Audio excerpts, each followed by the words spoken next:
Okay, so every time I go online, I keep seeing this brand called Sezane. And then I did a little bit digging on them and I found out that they actually have a store about 45 minutes away from my house. And I needed to go out to buy groceries anyways, so I might as well try on everything I can in that store that piques my interest.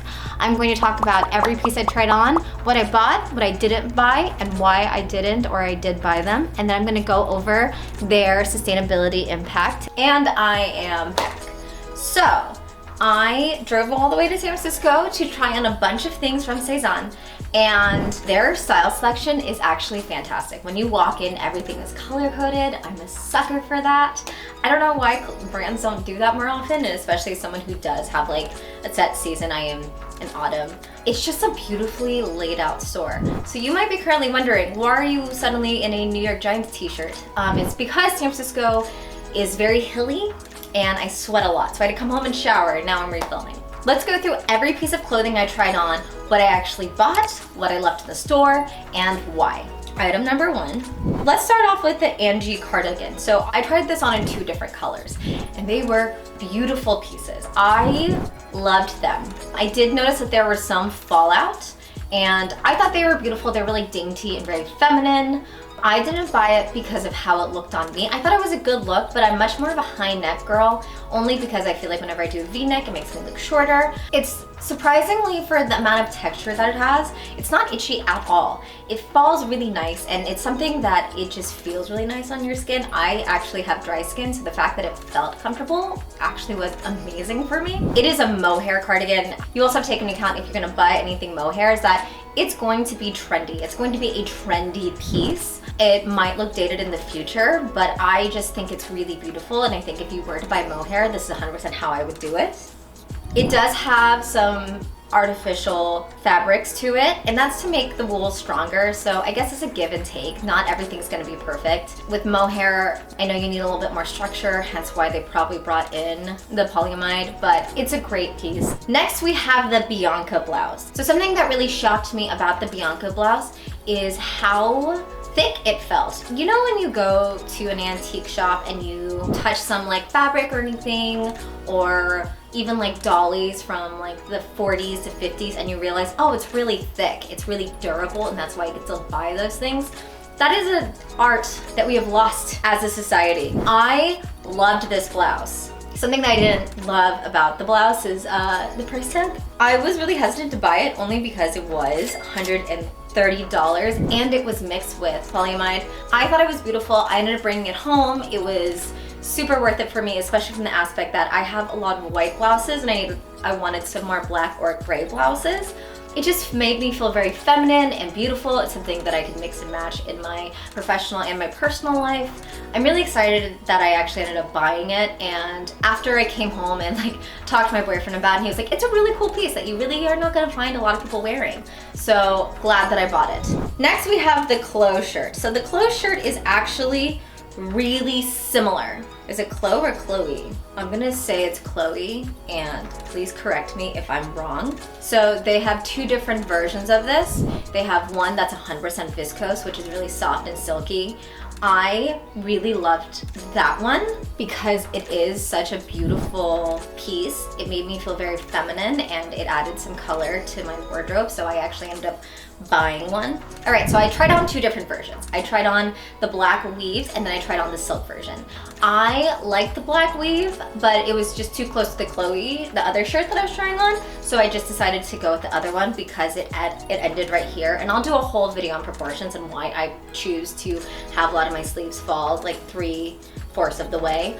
But I liked the silk one because it's something that just felt beautiful. It made me feel really gorgeous. The color was a really good match for me. They have a huge variety of it, and it was 100% silk. It didn't pill when I was touching it. It was, obviously all of these pieces are very expensive, and as someone who really believes in buying investment pieces, this is something I imagine myself wearing 10 years ago and something I imagine myself wearing in 10 years. Next, I put on the Dan trousers. Okay, so I really wanted to like these. The color was exactly what I was looking for. The problem with it is that it felt awful. I feel like when you touch wool or something with your fingers, it's going to feel different than it is on your legs. So when I was like touching it and trying it on and like feeling it, it felt totally fine. It felt like it wasn't gonna be itchy. But in the moment I actually tried them on, it did two things. It highlighted all the parts of my body I didn't want to highlight, so it made me look like I had both a flat butt and a bigger stomach. And I just think that it's probably the way the product was built, and I'm sure for some very, very skinny people, it's probably gonna look fantastic. But for me, if it's making me look whiter and making me feel insecure in my body as I'm in the dressing room, it's gonna be a hard pass for me. And two, it was a synthetic fabric and uncomfortable. I feel like you could have one or the other. Something that I talk a lot about is lining in clothing and why a lot of brands have just stopped lining their clothes, because it's gonna be so much cheaper for them to make it.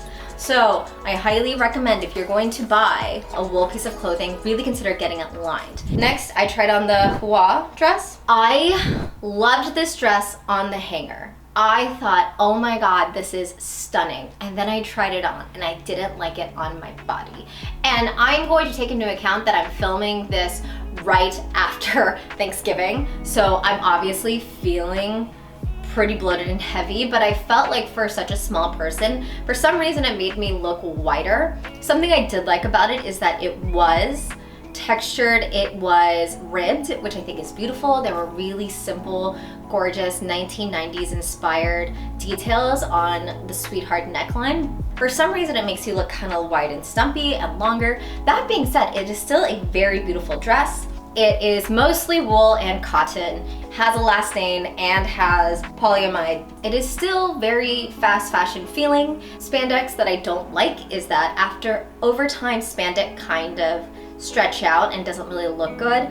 And it was just something that I just knew as I was putting it on. I'm like, this is a beautiful dress for someone else, if that someone else is only gonna wear it a few times. Because after a while, the reason why I go for 100% cotton jeans is because if you go for ones with Spanx or spandex, they will get whiter. You have to constantly put it in the dryer to get it back to the shape where you need it to be. I really was not a huge fan. I feel like sometimes clothes are not always supposed to be 100% comfortable because you want it to have structure, and I feel like this one, it might lose structure over time. Next, I tried on the ghillie skirt. I loved this skirt. So it is a wool mix. It's not 100% wool. It's really unfortunate, but it was beautiful. So I have been really interested in this 1960s kind of look. I've been really wanting to go for shorter dresses and taller boots, and I felt like this really fit that narrative. Something that I have been aiming to do is replace a fast fashion skirt that I had that was very beautiful but didn't have a lot of structure or feeling to it. It felt really nice. It's not really super environmentally friendly because it is made of viscose, but the lining on the inside felt really nice on my legs. It didn't feel itchy like the Dan trousers did, and it was belted. It just was a really unique skirt that was really cute, and I ended up buying it online because it didn't have the color or size in store. Next, I tried on the Arena. I loved this dress for a few things. I felt very dainty, I felt very cute. There are three reasons I wasn't a huge fan. One, kind of a lack of shape. It didn't really do much for my figure. I feel like if you are looking for a piece of clothing that is going to be really good at hiding when you have had a huge Thanksgiving dinner, perfect dress. But I already own something like that, so it didn't really make sense for me to buy something else.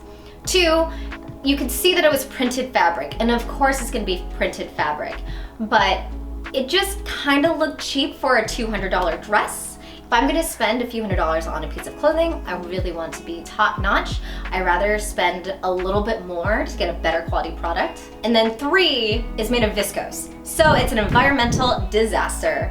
I really didn't like the fact that it was viscose. I wanted to like this dress. I thought it was going to be perfect in the aspect that it fits my narrative of my inspiration, like the 90s with the dark floral mixed with like 60s short dresses. I thought it was beautiful. I just don't think it was for me.